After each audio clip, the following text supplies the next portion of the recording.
कश्यप ऋषि जी की दो मुख्य पत्नियां अदिति और दिति, अदिति जिनसे देवता हुए और दिति जिनसे दानव हुए। तो देवता और दानव में लड़ाई हो गई और देवताओं ने दानव को हरा दिया। तो इसी बात से क्रुद्ध होकर के ये लिखा है कि इन सब के असंख्य पुत्र हुए। देवताओं ने दैत्यों को युद्ध में जीत लिया। अपने पुत्रों को मारे जाने पर दिति ने कश्यप जी को सेवा से संतुष्ट किया।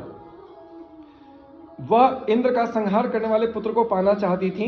उसने कश्यप जी से अपना वह अभिमत वर प्राप्त कर लिया। जब वह गर्भवती और व्रत पालन में तत्पर थी, उस समय एक दिन भोजन के बाद बिना पैर धोए ही सो गई।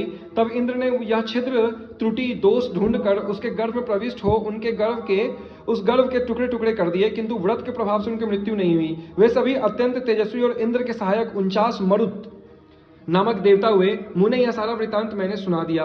तो ब्राह्मणों और औषधियों के राजा चंद्रमा हुए, जल के स्वामी वरुण हुए, राजाओं के राजा कुबेर हुए, 12 सूर्यों के अधीश्वर भगवान विष्णु थे, वसुओं के राजा पावक और मरुदगणों के स्वामी इंद्र हुए, प्रजापतियों के स्वामी दक्ष और दानवों के अधिपति प्रहलाद हुए, पितरों के यमराज और भूत आदि के स्वामी सर्वसमर्थ भगवान शिव हुए, तथा शैलों पर्वतों के राजा हिमवान हुए और नदियों का स्वामी सागर हुआ।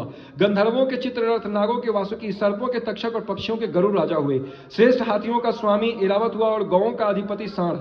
वनचर जीवों का स्वामी शेर हुआ और वनस्पतियों का पकड़ी प्लक्ष।